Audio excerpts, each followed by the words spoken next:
김성현 논설위원입니다. 오늘 드디어 나오셨습니다. 우리 그 자유인의 서재에 인하대학교의 정인규 교수님께서 드디어 나오셨습니다. 통상 분야에 있어서 아주 대가시죠. 근데 우리 정 교수님께서 오늘은 중국 공산당의 비밀이라고 하는 또 아주 한 지성인들은 생각지 못한 부분에 있어서 이렇게 항상 진짜 호기심을 가지고 그것에 대해서 또 연구하고 그러는 것 같습니다. 오늘 이런 책을 가지고 나오셨어요. 우리 교수님께서 이 책에 대해서 왜 이 책을 갖고 나오셨는지, 그리고 이 책에 대해서 간단히 좀 소개를 해주시면 우리 정규제 TV를 보시는 시청자분들에게 도움이 좀 될 것 같습니다.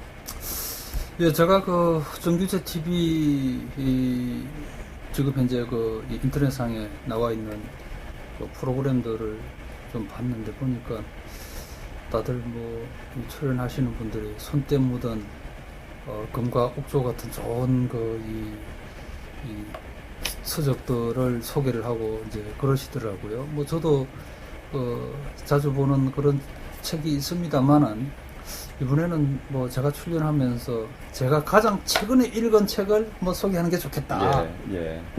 그런 생각을 이제 불현듯하게 됐고요. 예.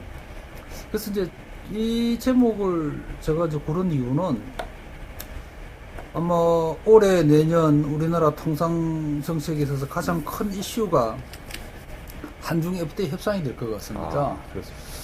그래서 이제 중국에 대해서 좀 많이 알아야 되겠다라는 생각을 했고요. 예. 또 이 중국하고 FTA 관련되는 이슈들을 우리가 분석을 하려고 그래도 사실 그 사회 내면에 깔린 어떤 그런 그 시스템을 어느 정도는 이해를 해야지 저쪽이 왜 저걸 요구를 하는지 또 아니면은 우리 쪽 요구가 이게 우리가 합리적으로 보이는데 왜 저걸 못 받아들일까 이제 그런 것 같고요. 우리 이제 논설위원님도 중국에 몇 년 계셨는데 중국에 대해서는 대가시겠죠. 별 말씀이요. 그렇지 않습니다. 그렇습니까? 5년 사셨는데도요. 굉장히 어렵습니다, 중국. 어렵죠, 그죠? 예. 그래서 어렵기 때문에 이제 우리가 이 협상도 외행적으로 보이는 부분도 물론 중요하겠습니다만은 잘 안 보이는 부분까지도 우리가 잘 챙겨야 되겠다라는 그런 차원에서 중국의 어떤 권력 구조가 어떻게 이렇게 유지되고 시스템이 돌아가는가 이제 그런 부분에 관심을 갖고 이제 책을 읽다 보니까 이게 이제 뭐 한 10년에 영어로 발간이 됐고 올해 이제 금년 3월에 우리나라에서 이제 번역본이 나온 것 같습니다. 예. 좋습니다.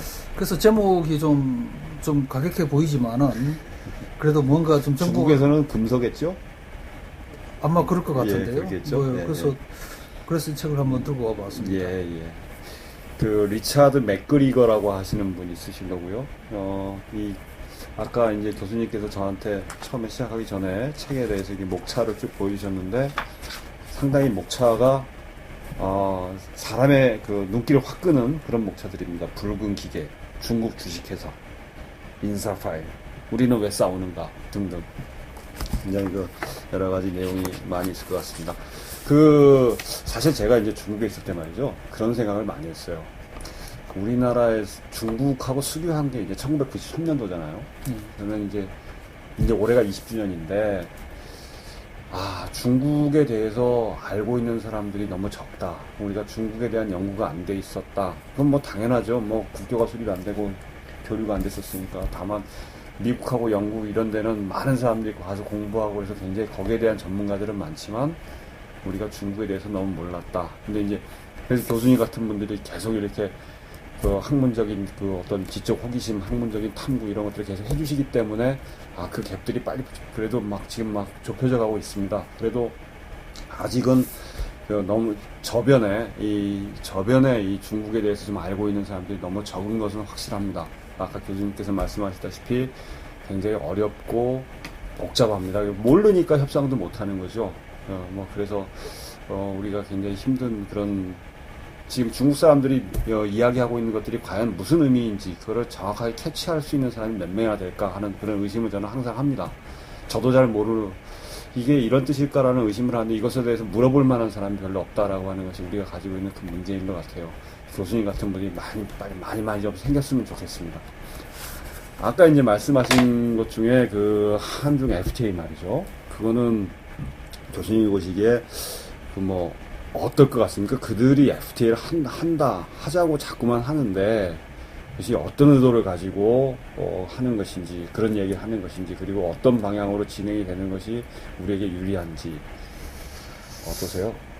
이제 뭐 기본적으로는 협상을 잘 해야 되는 거죠. 네. 뭐 중국이라는 상대국이 갖는 어떤 그런 이 상징성이라든가 또 우리나라 이제 1위 교역 대상국이고 또 중국은 이미 G2로 미국과 네. 더불어 세계 최대의 경제 규모를 가진 국가고 네.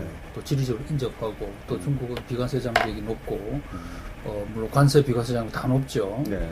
거기다가 이제 이 중국이 요즘 내수 시장으로 이제 크게 성장하고 있고 또 상대적으로 보면은 뭐 우리 제조업이 그냥 중국하고 진짜 뭐 동일한 어떤 그런 상태에서 경쟁을 하게 되면 우리 제조업이 많이 뭐 들어갈 수 있는 그런 측면이 있고 또 중국 서비스 시장은 아무래도 뭐 우리보다는 좀 떨어져 있으니까 또 서비스 시장 열리고 하면은 우리 기업들도 좀 우리 국내에서 서비스 산업 키우는 게 중요한 정책 하도록 되어 있지 않습니까? 네, 그런 면에서 기여할 수 있고 이제 그런 면에 있어서는 참 한중 FTA 모양이 좋죠. 네. 좋은데 이제 문제는 몇 가지 이 우려 사항들이 이제 이 심각하게 대두가 됩니다.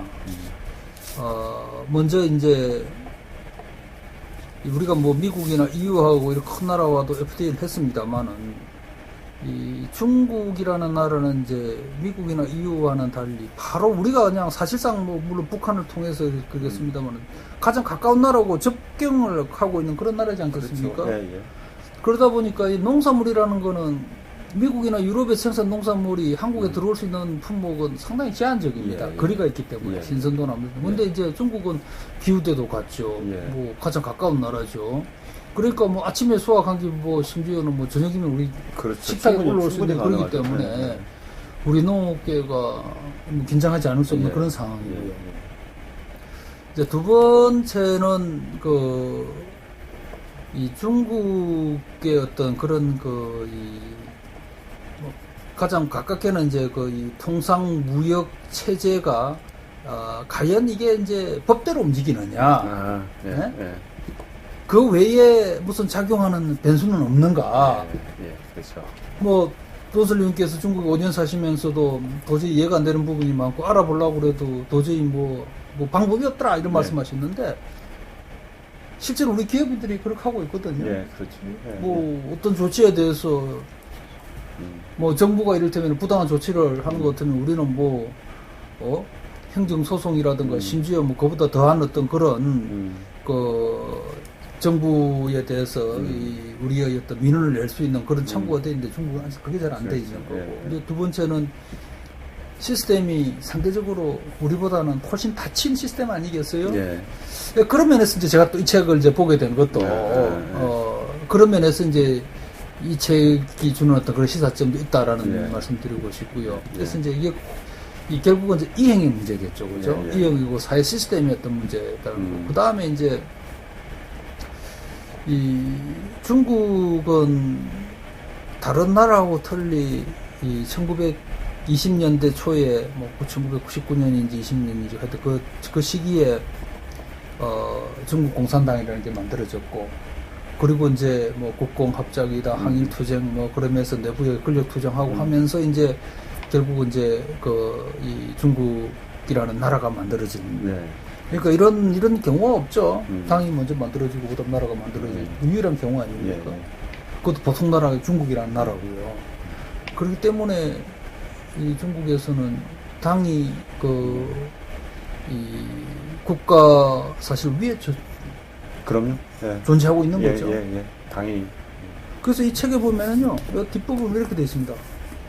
당은 신과 같다. 읽어봐드리면은 보이지도 않고 접할 수도 없지만 어디에나 존재한다. 그렇지 않겠습니까? 예, 그죠? 맞습니다. 그게 이제 이걸 또 한중 FTA하고 생각을 해본다면은 우리가 어떤 법 체계가 있으면은 그 법 체계를 우리가 조금 더 개선하기 위해서 협정을 체결하는 거 아니겠어요? 예, 그렇죠. 예? 네. 그러면은 그거보다 더 영향력을 미치는 기관이 있어가지고 그게 이를테면은 제대로 작동 안 되는 문제가 있어요. 또 예. 이제 그거는 조금 전에 말씀드렸습니다만 예. 그거하고 관련해서 이제 뭐가 이제 문제되냐면은 중국 국영 기업이라는 게 이게 사실은 중국 경제의 어떤 사람은 70% 차지한다고 그러고 예. 뭐 이 외국계 은행에서 나온 가장 그래도 이 보수적으로 접근한데도 최소 30%는 된다 이제 이렇게 얘기를 합니다. 우리가 이제 한중 FTA를 통해서 중국 정부가 내수 시장을 키워서 경제를 성장을 시키려고 하고 있기 때문에 우리가 그 내수 시장 진출하기 위해서 한중 FTA 필요하다. 이제 그 말은 일리가 있죠. 예, 예. 일리가 있는데 또 한편으로는 우리가 현실을 들여다보면은 우리 기업들 중에 물론 뭐 삼성이나 현대 이런 뭐 그야말로 한국 기업이지만은 세계적인 기업 아닙니까? 예, 그렇죠. 이런 기업들은 중국 내에서 사업 잘하고 있어요. 네. 근데 이제 문제는 이제 많은 다수 기업들은 중국의 내수 시장 진출보다는 경제 특구에서 한국산 부품 가져다가 예. 체중제 조립해서 그 석으로 내보내는 이런 구조로 되어 있는 거 그렇죠. 아닙니까? 예. 그러면 그 기업들이 왜 그러면 중국 내수 시장이 그렇게 좋다고 그러는데 왜 못 들어갈까? 근데 이제 현실을 보면은 중국 내수 시장 들어가려고 그러면은 사실은 중국 국영 기업이나 또 아니면은 뭐 정말 실력자의 어떤 그런 이 관계, 관시라고 그러죠. 예. 뭐가 있어야 된다. 그죠? 정확하십니다. 예. 그죠? 예, 그렇습니다. 그렇다면은 이게 이제 국유 기업이 시장 경제로 뭐 돌아선 지 1970년대 말부터 해가지고 그동안에 많은 뭐 기회가 있었고 또 WTO 2001년도 가입하고 하면서 그러면은 시장 경제가 됐어야 되는데 네. 그렇죠. 지금 안 되고 있거든요. 예, 예. 여전히. 그러니까 안 되고 있는 거는 이제 중국 특징입니다. 그렇죠. 그게 바로 또 이제 이 책에서 얘기하는 그런 부분들인 것 같고요. 그래서 우리가 참 이 중국과 FTA는 하기는 해야 되지만은 정말 우리가 지금까지 FTA 협상하면은 상당히 물론 뭐 그전 맨 처음은 한칠레 FTA도 있었고 인도처럼 인도아시안처럼 우리보다 시스템이 좀 낙후된 나라 있었습니다만 그거는 우리가 이 FTA 경험 축적기 했던 FTA이고 이제 최근에 체결된 FTA는 한미나 한EU FTA는 정말 뭐 상대국이 그 협정 이행뿐만 아니라 또 실제로 이 시스템이 뭐 대표적인 어떤 그런 시장 경제 국가들이니까 그걸 그렇죠. 상대로 해가지고 협상을 했기 때문에 우리가 지금 갖고 있는 협상 노하우나 우리가 갖고 있는 정보는 한중 FTA에 그대로 적용하기에는 맞습니다. 이게 예. 리스크가 제법 있는 거죠. 예. 그래서 한중국 하면 이게 진짜 뭐 G2 국가고 우리가 인접하고 이렇게 경제 규모가 나날이 커지고 뭐 물론 뭐 올해 8% 성장이 깨질지도 모른다는 그런 우려도 제기됩니다만은 어쨌든 뭐 7몇 %라도 세계에서 제일 높은 거 아닙니까? 그럼요. 예, 예. 그렇기 때문에 이 FTA 대상국이고 또 FTA 경제 효과로서 상당히 전망이 좋아 보이는 부분이 있지만은 걱정할 부분도 많다. 우리가 네. 흔히 이제 뭐 고위험, 고수익 뭐 투자 상품이다 이런 거를 많이 내거는데요. 예. 사실 뭐 그렇지 않습니까? 어떤 데는 원금을 뭐 절반 이상 날리기도 하고 물론 잘 되면은 뭐 30-40% 예. 투자 수익을 얻을 수 있겠지만은 예. 이제 그런 이제 리스크를 우리가 감내하고 추진해야 되는 게 한중 FTA다라는 생각이 들죠. 예. 뭐 정확하신 지적입니다. 제가 중국에 있을 때도 이렇게 보면요. 중국의 아까 말씀하신 국영기업이라고 하는 그 회사들은 거의 그것 자체가 중국이고요. 그 국영기업의 CEO들은 전부 당에서 파견된 고위 당직자들입니다. 그래서 당이 기업을 경영한다고 하는 것이 맞고요. 그래서 여기 보면 네. 그런 게 나오죠. 네. 여기 보면은 지금 말씀하시죠. 네, 여기 예. 보시면은 당과 비즈니스, 예. 중국 주식회사 이렇게 예. 되어 있는 거죠. 이런 메커니즘을 이제 교수님처럼 잘 알지 못하면 거기 들어가서 굉장히 중국에 들어가서 아주 혼란을 가져오고 일을 하기가 어렵습니다. 제가 중국에 있을 때 이제 한국 기업들한테 그런 얘기를 많이 했어요. 중국에서 무슨 비즈니스를 하면 좋겠느냐. 그래가지고, 뭐 거기서 이제 형님 동생 하는 사람들도 많으니까 형님, 이 땅이 이렇게 넓고 이제 막 개발을 하는데 이 물류 같은 거 얼마나 좋습니까? 이제 땅 막 도로 깔고 할 텐데 물류 비즈니스 좋잖아요. 그러니까 웃으면서 그거는 다 하는 사람들이 따로 있다. 그 아까 말씀하신 당의 이 국영 기업들이 하는 것이 있고 그 당의 높은 사람들의 자녀들이 하는 것이 있고 그 보이지 않는 장벽 그것들은 굉장히 큰 겁니다. 그래서 우리가 뭐 저 글로벌 스탠다드를 가지고 여기 이 시장을 개방하겠다. 이 서류상으로는 개방이 됩니다. 그러나 보이지 않는 장벽은 분명히 존재하고요. 그 보이지 않는 장벽을 우리가 정확하게 파악을 하고 그것을 어떻게 극복하느냐, 어떻게 넘어서느냐 하는 것은 우리의 역량입니다. 사실. 그래서 우리 아까 교수님이 말씀하신 것처럼 이게 정말 연구를 많이 하고 공부를 많이 해야 돼요. 아 정말 교수님 정말 아주 핵심적인 아까 말씀을 하셨어요. 제가 보기에 중국하고의 어떤 협상에 있어서 가장 중요한 거는 그들을 아는 겁니다. 알아야 되죠. 그죠? 그렇습니다. 이 책에 뭐 그런 내용들이 뭐 많이 들어있는 모양이죠. 이걸 보면 좀 알 수 있는 모양이죠. 예, 그러니까 이제 이것도 뭐 많은 부분은 이게 이 책을 쓴 분이 사실은 기자예요. 예. 기자고 뭐 영국 파이낸스 타임스 워싱턴 지국장이고 또 서구인의 시각에서 중국을 본 거기 때문에 뭐 100% 맞다 뭐 그거는 뭐 장담할 수 없을 것이고 이제 많은 이제 에피소드를 이제 이분이 이제 그걸 잘 정리를 해가지고 어떤 하나의 어떤 그 종합적인 어떤 이 중국을 보는 시각을 갖도록 해줬는데 뭐 이미 말씀하셨습니다만은 제가 보니까 여기 2장하고 7장이 재밌는 것 같아요. 예, 중국 주식회사라고 하는 것과 덩샤오핑이 사회주의를 완성하다. 이게 이제 중국 주식회사 이 말은 이제 말씀하셨습니다만은 사실은 이제 우리가 그런 얘기들 많이 하지 않습니까? 일본이 자본주의 국가지만은 가장 사회주의적인 속성을 갖고 중국이 사회주의 국가지만 가장 자본주의적이라고 그러고.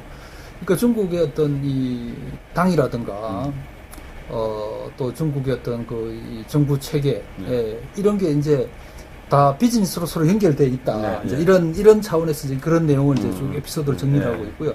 실장 같은 경우에는 이거는 역시 이 기자니까 이분이 글을 참 잘 엮은 것 같은데 중국 안희성 하면은 사실은 뭐 골짜기 중에 골짜기이지 않습니까? 그죠? 안희성. 저도 옛날에 미국에서 제가 대학원 다닐 때 정말 두 친구가 미국 중국 유학생이 그때 있었는데 이제 1990년대 초반이죠. 한 친구는 상해 출신이고 한 친구는 안희성 출신인데요. 일단 사람 생김새부터 해가지고 옷 입는 것까지 그냥 100% 차이가 날 정도로. 완전히 다르죠. 안희성이 어떤 지역이다라는 걸 그때 제가 정말 뼈저리게 느꼈는데요.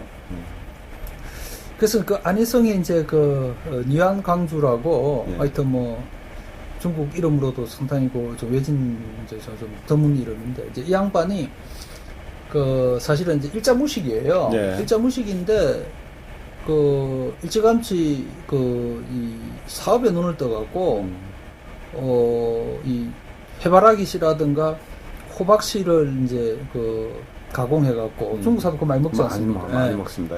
그걸 이제 이 바보시아시라는 이름은 자기한테 바보니까 이제 그걸 해가지고 돈을 제법 벌었던 모양이에요. 이제 이분이 이제 일생에 3번에 걸쳐서 이제 구속이 됩니다. 뭐 첫 구속은 뭐 사업상에 그렇다 치더라도 두 번째는 이제 문화혁명 때 한 번 당하고 또 세 번째는 언제냐 하면은 이제 89년도에 이제 천안문 사태 때 그러니까 문화혁명이나 천안문 사태라는 거는 결국은 우리가 이제 자유주의가 있고 보수주의가 있다고 그러면은 보수가 어떤 이 정치적인 어떤 그런 실력 행사를 한 거 아니겠어요? 그렇죠. 그때는 이제 사회주의 국가 체제를 이해비 되는 요소는 다 막 그대로 청소를 하는 거죠. 그 전에 이미 사업을 해가지고 제법 돈을 잘 벌었는데 이제 문화혁명 전에는 문화혁명이면서 어떤 자기들 이 보택동의 어떤 사상에 반하는 이런 사람들은 다 어떤 뭐 반혁명 분자를 다 집어넣으니까 이제 그래서 그때 구속된 그런 뒤에가 된다 이거죠. 그 뒤에 이제 이 사람이 다시 또 풀려나가 또 계속 사업을 하는 거예요. 하는데 이제 안희성 내에서 이제 당에서 이제 성당이죠, 그죠? 거기서 이제 걱정거리가 저렇게 사업하는 친구를 그러니까 공산주의, 사회주의 하면은 사회재산이 없는 거 아니겠어요? 근데 이 양반이 계속 사업을 해서 돈을 계속 벌어요.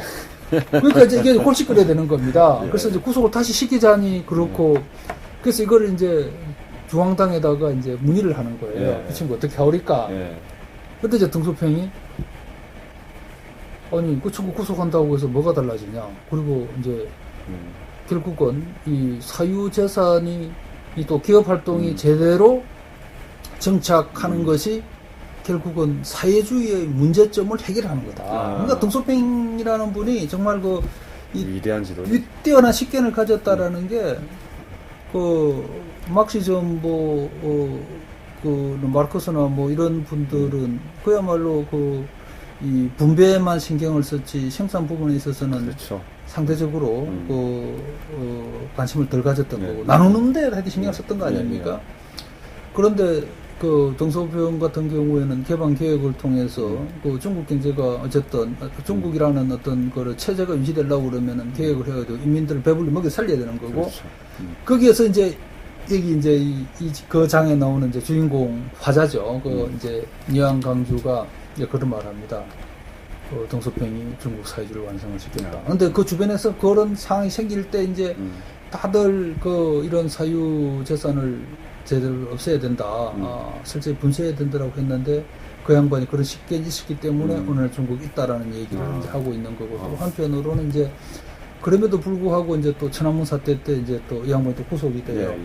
구속이 됐는데 결국은 또 그걸 또 풀어주는 것도 본인 책에는 그렇게 되어 있습니다. 등소평이 힘을 써서 그래서 상징적인 인물로 결국은 이제 풀려나게 되고, 그러면서 지금은 여전히 또 사업가로 활동을 잘하고 이제 그걸 설계하고 있는데, 그게 이제 그거는 뭐 이제 지금 이 8장에 나오는 이거는 이제 제가 읽다 보니까, 야, 이게 참, 저도 뭐 사실 뭐 제가 중국 전문가도 아니고, 더더군다나 뭐 중국 지도자들의 어떤 그런 이 사고방식 체계는 이런 거는 교과서에 조금 읽었지 뭐 잘 모릅니다. 모르고, 제가 이 책에 대해 더 자세히 말씀을 못 드린 이유는 제가 어디 가서 뭐 중국 전문가라고 얘기할 수는 없지 않겠습니까? 다만 이게 사회 시스템을 보는데 도움이 된다라는 차원에서 이제 뭐 책도 소개를 드렸고 이제 말씀을 드렸는데, 이제 결국 그걸 통해서 뭐를 우리가 생각할 수 있냐면은,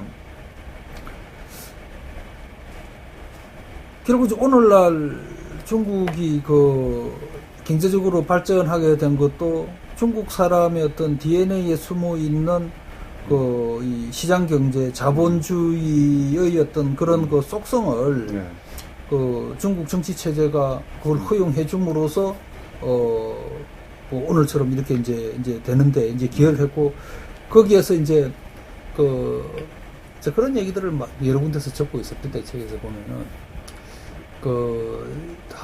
이 사회주의 국가가 이 시장 경제 질서를 제대로 인정하는 데는 한 30년 이상이라는 시행착오가 있었다. 이제는 확실히 이제는 시장 경제로 갈 수밖에 없다. 거꾸로 돌아갈 수는 없는 거다. 이제 그런 측면에 있어서는 우리가 한중 FTA에 대한 또 시사점도 될 수가 있죠. 그렇죠. 될 수 있지만은 이제 책의 이제 여러 부분에서 나오는 것은 이제 하여튼 우리가 조금 더 자세히 보고, 또 협상을 할 때 협정문 한 구절 한 구절 우리가 합의를 할 때마다 어떤 그런 시스템에 관련되는 어떤 그런 근본적인 질문을 갖고 이제 돼야 되겠다라는 그런 생각을 하게 되죠.